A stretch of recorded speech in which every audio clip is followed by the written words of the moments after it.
It was reported on Friday that Apple TV and Netflix were involved in negotiations with MGM, as MGM, the studio, was reportedly shopping the new James Bond movie No Time to Die to streaming. Now, if you remember, No Time to Die was the first mainstream movie delayed because of the coronavirus pandemic. It was even delayed before the NBA shutdown, which I've said before is kind of like my starting point for when Americans were collectively dialed into this pandemic. Um, this No Time to Die was delayed back in February. And I remember thinking to myself, I'm like, this has to be because China was under lockdown at the time and they're worried about the domestic, or they're worried about the overseas gross. Well, it turns out, little did we know, the whole world was going to shut down. And here we are. But No Time to Die was reportedly being shopped to Apple TV and Netflix. $600 million has been the figure that's been tossed out by a handful of different sources, including Forbes as well. That was the asking price for it, which is friggin' steep. I mean, that's a lot of money for, I'm going to say this, that's a lot of money for the here today, gone tomorrow culture of streaming. And what I mean by that is this.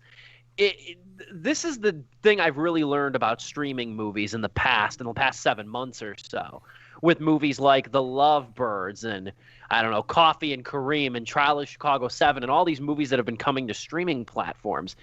These movies vanish from the zeitgeist really quickly. Like, they do not hold water. They don't become talking points for very long. It's this binge watch culture that we live in these days. I'll give you an actual number over here. The Trial of the Chicago 7, despite excellent reviews and great buzz, didn't spend a week in Netflix's top 10 most watched movies in America. Project Power was nowhere to be found on their homepage about 2 weeks after its release, and that didn't even spend much time at all in the top 10. And same with, you go to Netflix's home screen now, you have to search for The Devil All the Time. Yeah. And that's one of their movies. Same with Project Power. That's one of their movies. They didn't just acquire that one like they did the Trial of the Chicago 7. So the big question for studios when selling films to Netflix is, will the deal net them more money than a theatrical release? That's the big question. And even at $600 million, which was the alleged number that MGM was asking one of these streaming services to pay for No Time to Die, you're going to get more in the theaters in a regular climate for that movie. But it also goes to show you that just how low the confidence is for these studios and their belief that things are going to go back to quote unquote normal sometime soon and theaters will be bustling businesses. I have more opinions on this, but I want to get your guys' opinions. Joe, what do you have to say about this news with No Time to Die? I mean, you're absolutely right about the whole, like, you know, it is a lot of money for something that will just be featured on what is trending in the U.S. on Netflix for just a week, and then the following week something new will come to Netflix, take its spot, or something else will buzz and blow up on Netflix and take its spot. To me, I look at it as this. It's Apple TV, Netflix, and even if the other streaming services are fighting for this as well. All I know is it's Apple TV and Netflix, so who's to say Amazon or Hulu isn't also trying to do their thing. To me, I look at it like this. With literally theaters, like, and we're going into the winter now, and things are probably going to get worse. Well, they are going to get worse, what am I saying? They're looking at this as, okay, this is our moment to finally grab a lot of people because we're taking a big blockbuster movie that people were looking forward to, and we can throw them onto our service and just kind of let them subscribe for like a month, and they think like, oh, I'll just cancel it after that, and then they forget to, and it becomes like their new gym membership thing. I'm looking at it like that. Like, this whole, it's another bidding war over something that's a lot of money, and I think these streaming services are fighting over it because they want to like get as many subscribers as possible during the holiday season for when a lot of their holiday films are also coming out. Like, Netflix has that George Clooney thing coming out, where he's like climbing a mountain or something. I don't know what the hell it's called. Yeah, I know what you're talking about. Yeah, like, and like all the other streaming services too. They have something big coming out at the end of the year for, like, you know, because ever since Bird Box was such a big hit, they all have to have now their big Christmas movie that comes out near the end of the year. So they're Billy Elegy. Yeah, Billy Elegy is another. Yep. They're looking at this as probably just a way to boost their subscribers for like a moment in time, and then hopefully keep them there because they'll forget to cancel, or have another movie come in and keep them looped into it and keep them subscribed into it. It is hopeful that, like, they're trying to sell it that much to these streaming services because they want to get it back to theaters. Again, the whole theater thing is a whole different story. I hope they stick around, but it's not looking good. But yeah, that's my takeaway from this, is that it's just another bidding war of something so that they can just boost their subscribers near this like final quarter year. Dom, do you want to take it? I was going to say, can I interject? I'm sorry, Dom. No, go ahead. Can I interject with that? Because you brought up a great point about subscriber count. The implications of this would be massive, particularly for Apple TV, which has still not found that big get yet for streaming. We thought it could have been Greyhound with Tom Hanks, but that didn't really materialize. On the Rocks, however, is doing pretty well. Yeah. We're going to be reviewing that next month, the Bill Murray drama, the Sofia Coppola film. We'll be reviewing that. That seems to gain a little traction. But I want to say this, though, mentioning with subscriber count. For Apple, it's hoping you see a big boost in subscribers, big enough to justify the expense of $600 million for a Bond movie. However, for Netflix, it's different. Netflix, I looked up, is close to 200 million subscribers worldwide. Netflix is about at the point where attrition is going to be the bigger thing, as opposed to growing subscribers. Yeah. You should expect plateauing numbers now going forward. I think they even said they saw their lowest quarterly increase in subscribers because Netflix has been around so damn long that if you have Netflix right now, you're going to have it now for the foreseeable future. Yeah. And if you don't have Netflix, you don't want it. We're at the point where that's the case. It should focus on attrition, and that's exactly what I think this move would be. But still, $600 million, I know they print money, but damn, that's a lofty expense for Netflix, which doesn't have premium tiers and doesn't upcharge users for content like Apple TV. Take it, Dom. I'd argue that a lot of the new subscribers, even for Netflix recently, are just exes who are going through. I was like, oh, they're still on my account. We'll kick them off. Now I guess I have to actually pay for this thing now. Whatever. 100%.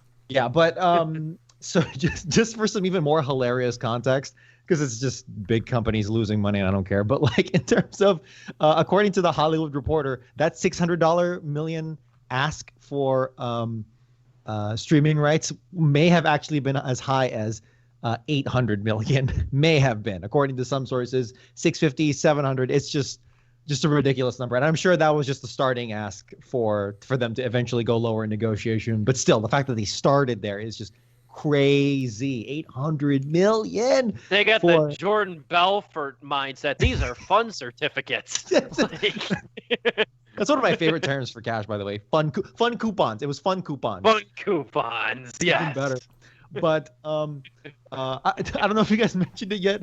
According to Screen Rant, No Time to Die delay costs $1 million a month, which is hilarious. Actually, not as high as I thought of a number would be in terms of these $100 million, billion-dollar companies. But I mean, it's still a crazy amount to lose a month. My God.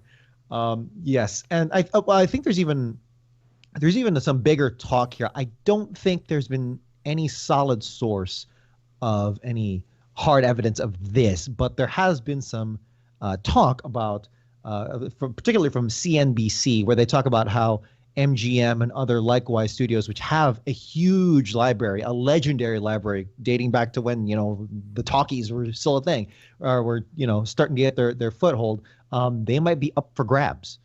For monoliths like Apple, for things like Google Play, for things like for potentially even Netflix. Although I don't know how much Netflix would want to cough up for that. I do know that Apple is worth a hell of a lot more than MGM.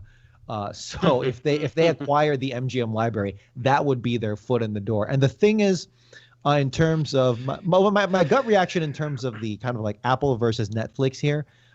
Is that Apple has other things to fall back on. It's kind of I kind of take this theory from like the console wars between Nintendo, Microsoft, and Sony, PlayStation, Xbox, blah blah blah. That's a good line of demarcation there. Yeah, which is that Nintendo doesn't have anything else to fall back on. It's healthy, and I'm not sure if it's leading right now. I think Sony is, but still, Microsoft. I don't if the Xbox completely flops, it'll suck. They're not going to be happy about it, but Microsoft will be fine, right? They're the global standard in computing technology, or at least in desktop computers. So they'll be okay, as opposed to Nintendo, where it's like, well, what do they have to fall back on? So in that sense, what does Netflix have to fall back on, as opposed to Apple, which is at the moment trying to find its footing? Maybe like a year ago we would have said, or however long ago we would have said that it was almost floundering, Apple's screwed or whatever. But dude, they're freaking Apple, and it's smart for them, particularly now in this plague environment, that to get into the streaming business. And if they can potentially get MGM or some other likewise, or whoever can get that, or any other kind of studio with a massive library like that, then that'll be a huge boost to their future growth. And just the last thing is that CNBC in that same article might even talk about bundling, which is like, well, we're back to cable, baby.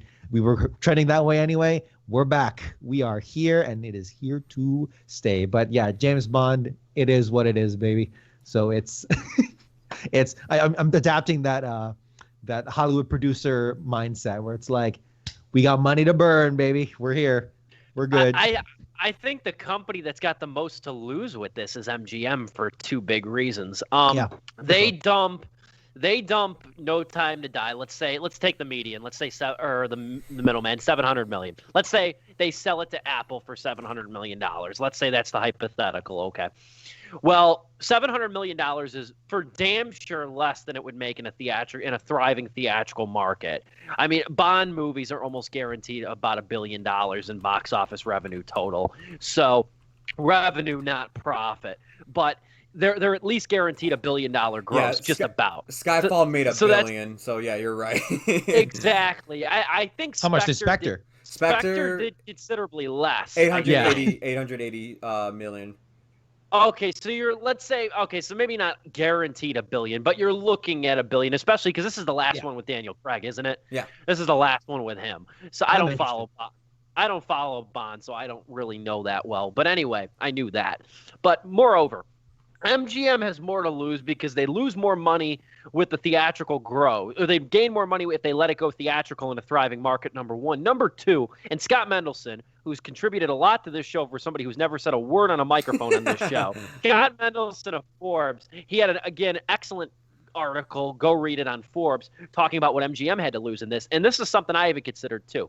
He said if MGM dumps No Time to Die on streaming services, he said good luck in 2 to 3, 4, 5, however many years, let's say 4 to 5 years, when they go to release a new Bond movie in theaters. He's like, you've just made the last one available on streaming, and you are trying to bank on people going to the theater to see a new one when you have a slightly diminished property.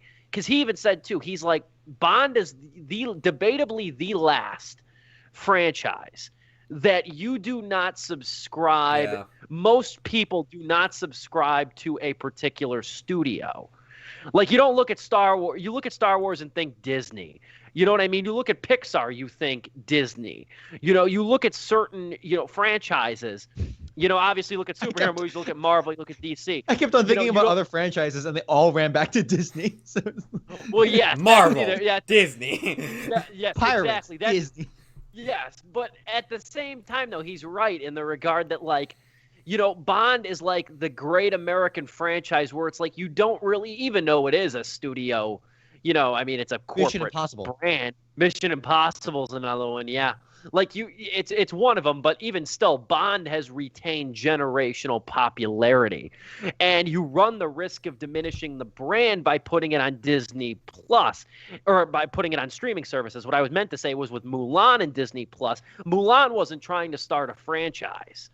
At the end of the day, Mulan was a big ticket theatrical, heavily promoted event that wound up being a premium thing on Disney Plus, and Mendelson even brought up another good point. He said, if Mulan was never meant to go to theaters, this is what he said this, and I thought it was really great. He's like, if Mulan was never meant to go to theaters and just be a Disney Plus exclusive, it's Lady and the Tramp. That's pretty much what it is.